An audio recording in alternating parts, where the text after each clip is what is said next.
প্রিয় দর্শক, এই যে একটা অঙ্ক ত্রিকোণমিতির, এই অঙ্কটা হচ্ছে x - 1/x = 3 হলে x⁴ + 1/x² এর মান কত? প্রথমত দেখতে হবে অঙ্কটা আমাদের যে মান কি দেওয়া আছে এবং কার ভ্যালু আমাদেরকে বের করতে বলছে। x⁴ + 1/x², এর ভ্যালু আমাদেরকে বের করতে বলছে। তো অঙ্কটা আমরা দুইভাবে করতে পারি। আমরা যদি চাই এদিক দিয়ে করব অঙ্কটা, তাও করতে পারি, অথবা যদি চাই যদি এদিক দিয়ে অঙ্কটা করব, তাও করতে পারি।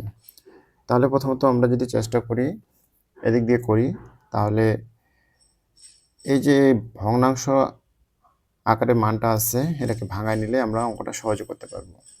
সেহেতু আমরা কি করব, দেওয়া আছে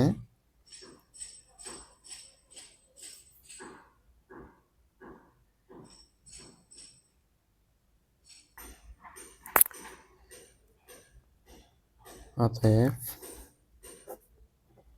x⁴ + 1/x² ইকুয়াল টু, এটাকে যদি আমরা ভাঙায় নিই তাহলে x⁴/x²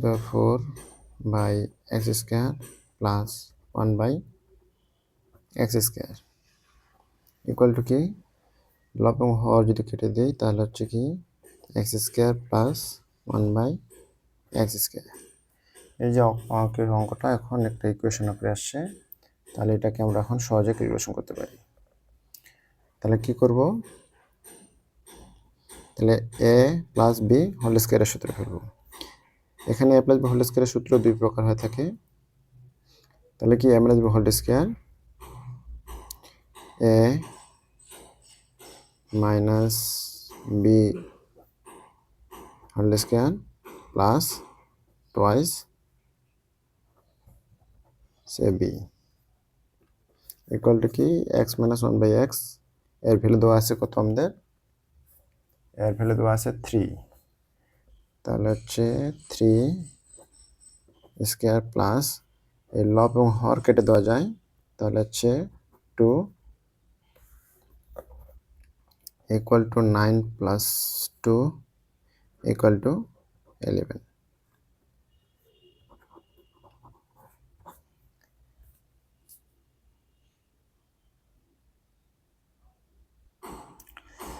কিছুক্ষণ আগে বললাম আমি যে অঙ্কটাকে দুইভাবে করা যায়।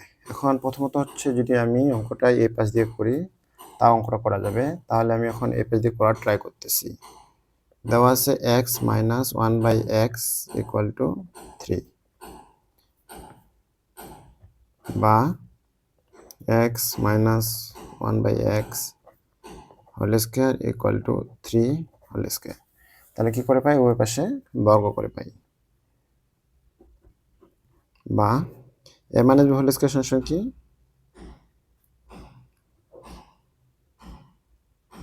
a square minus twice b plus b square equal two 9,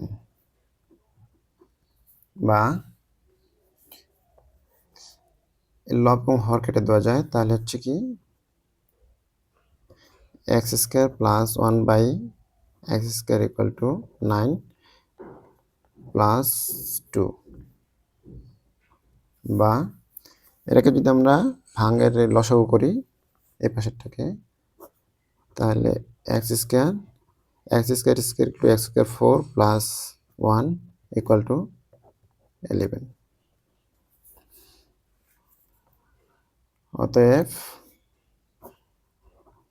x² x⁴ plus 1 equal to 11।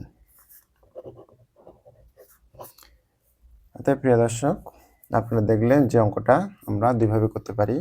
কেউ যদি চায় যে আমি এই পাশ দিয়ে অঙ্কটা করব, তাও করা যাবে। আর যদি কেউ বলে যে আমি এই পাশ দিয়ে অঙ্কটা করব, এই সাইড দিয়ে, তা অঙ্কটা করা যাবে। কিন্তু এই সাইড দিয়ে অঙ্কটা করলে প্রথমত আমাদেরকে এটাকে ভাঙায় নেওয়া লাগবে, তারপর ইকুয়েশন আকারে যেটা আসবে সূত্র ফেললেই অঙ্কটা করা যাবে। কিন্তু যদি কেউ মনে করে যে আমি অঙ্কটা যেটা মান দেওয়া আছে যে x - 1/x = 3, এই পাশ থেকে অঙ্কটা করব, তাও করা যাবে। তাহলে এই পাশ থেকে করলে খালি বর্গ করার লাগবে, আর কিছুই না। বর্গ করলে ইকুয়েশন করলে চলে আসবে। তাহলে অঙ্কটা বুঝতে পারতেছেন দুইভাবে করা যাবে। প্রিয় দর্শক, ভালো থাকেন, সুস্থ থাকেন, আবার দেখা হবে অন্য কোনো ম্যাথ নিয়ে।